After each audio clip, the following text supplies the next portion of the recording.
দর্শক, শুরু করছি দেশ বিদেশের বিনোদন ও লাইফস্টাইল জগতের নানা খবর নিয়ে সাজানো চ্যানেল 24 নিয়মিত আয়োজন কালার্স 24। সবাইকে আমন্ত্রণ জানাচ্ছি আমি শাহরিন জেবিন। দর্শক, চলছে বিজয়ের মাস ডিসেম্বর, আর এই উপলক্ষে 16 ডিসেম্বর পর্যন্ত স্বাধীন বাংলা বেতারের শিল্পীদের নিয়ে কালার্স 24 থাকছে ধারাবাহিক আয়োজন, যেখানে আমরা স্মরণ করব 71-এর স্বাধীনতা যুদ্ধে অনন্য ভূমিকা রাখা কণ্ঠযোদ্ধাদের, যারা অনুপ্রেরণা জুগিয়েছিলেন মুক্তিযোদ্ধাদের। গল্প গানে আজ থাকছেন শব্দ সৈনিক শাহিন সামাদ। স্বাধীন বাংলা বেতার কেন্দ্রে যে গান গেয়েছি মানে দুবার, আমাদের উদ্দেশ্যটা ছিল যে এখান থেকে যেই টাকা পয়সা আমরা পাবো তা দিয়ে আমাদের এই মুক্তিযোদ্ধা ভাইদের এবং শরণার্থী ক্যাম্পে যে ভাইরা ছিলেন তাদের সাহায্য করা। শোনেন ভাই সবে সত্য এ যে ঘটনা, এই বাংলাদেশের ইতিহাসে রবে লেখা রচনা। এক যে ছিল দেশ তাহার নামটি ছিল পাকিস্তান, নামটি ছিল পাকিস্তান। মধ্যে ভারত অবস্থিত, দুই পারে তার অবস্থান, দুই পারে তার অবস্থান। পূর্ব পারের দেশটার নাম বাংলাদেশ নয় অজানা, এই বাংলাদেশের ইতিহাসে রবে লেখা রচনা। 9 মাসে যুদ্ধ শেষ হয়ে যাবে এটা অবিশ্বাস্য ছিল, 9 বছরও লাগতে পারত। তো সেখানে মানে ওই অভিজ্ঞতা, ওই অনুভূতি, ওই এক্সাইটমেন্ট ভোলার নয়। 16ই ডিসেম্বরে আমরা বসেছিলাম বাড়িতে, হঠাৎ চারিদিকে শুনছি কি মানে জয় বাংলা, জয় বাংলা, দেশ হয়ে গেছে, স্বাধীন হয়ে গেছে। আমি তো চমকে গেছি মানে, আর খুব পটকা টটকা বাজি, চারিদিকে হই হই। যশোর, খুলনা, বগুড়া, পাবনা, ঢাকা, বরিশাল, নোয়াখালী, তারা হিন্দুও নয় মুসলিমে না, তারা শুধু বাঙালি। রক্ত নেশায় উঠেছে মাতিয়া, খেলিতেছে তারা হোলি। অবাক নয়নে দেখছে বিশ্ব, দিচ্ছে কেমন প্রাণ। বোমারু বিমানে মেশিনে গান, তুচ্ছ করে কামান। কদম কদম এগিয়ে চলেছে গাহি বাংলার গান, জয় বাংলার গান। সবাই ভেজা চোখ, যে কবে তখন চিন্তা যে দেশে ফেরত যাবে, কবে তারা সব ফিরে যাবে, কবে তাদের আত্মীয়স্বজনকে দেখবে। কেন অনেকে, আমি যেরকম একা চলে গেছিলাম আমার মাকে, আমার ভাই বোনদের বিপদের মুখে রেখে, কিন্তু অনেকে কিন্তু ফ্যামিলি শুদ্ধই গেছিল। আমার প্রতিবাদের ভাষা, আমার প্রতিরোধের আগুন, দ্বিগুণ জ্বলে যেন দ্বিগুণ দারুণ প্রতিশোধে।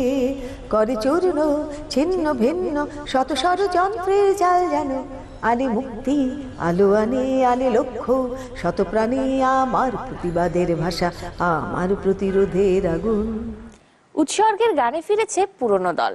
হ্যাঁ দর্শক, দীর্ঘ বিরতির পর এবারে প্রকাশিত হয়েছে অ্যাশেজ ব্যান্ডের নতুন গান উড়ে যাওয়া পাখির চোখে শিরোনামের গানটি দলটি উৎসর্গ করেছে গিটার জাদুকর আয়ুব বাচ্চুকে।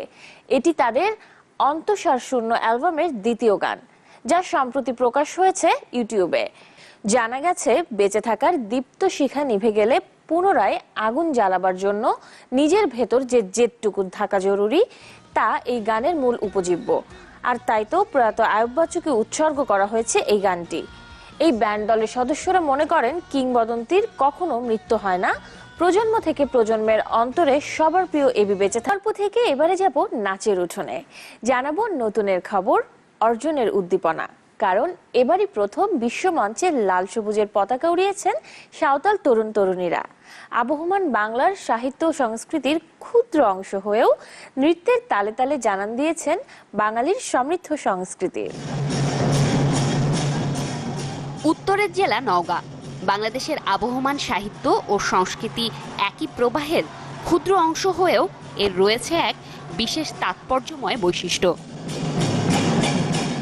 এই জেলায় বসবাসরত সাঁওতালদের হাজার বছরের ঐতিহ্য লালিত সেই শিল্পই এবার বিশ্বমঞ্চে উঠে এসেছে ছন্দের জাদুতে, যা নওগাঁর আবহমান কালের লোক সংস্কৃতির পরিচয় বহন করে। প্রকৃতির বন্দনা কিংবা দিন বদলের ধারাবাহিকতায় মানব প্রেমের খুনসুটি, নৃত্যের তালে তালে পরিবেশনায় ছিল এই ক্ষুদ্র নৃগোষ্ঠী।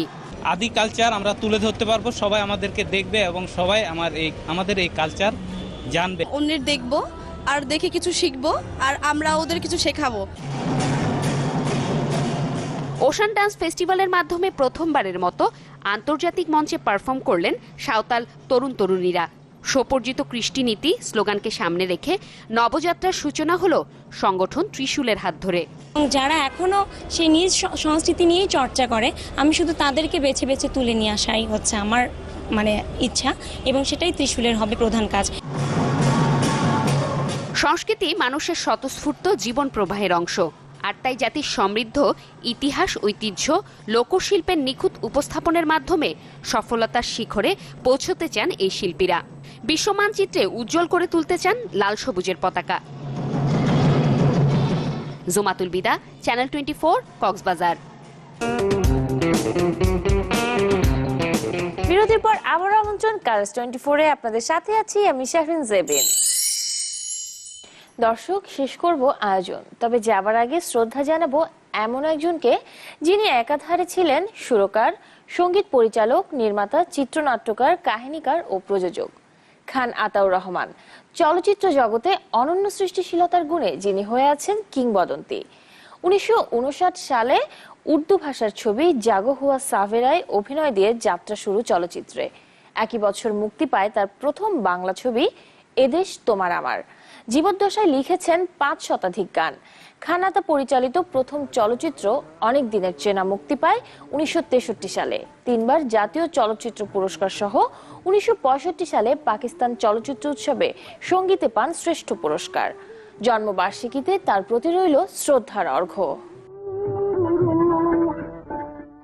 দর্শক, এই ছিল আমাদের আজকের আয়োজনে। বিনোদন ও লাইফস্টাইল জগতের নানা খবর জানতে চোখ রাখুন চ্যানেল 24-এর পর্দায় প্রতিদিন রাত 11টা আর সকাল 8টায়।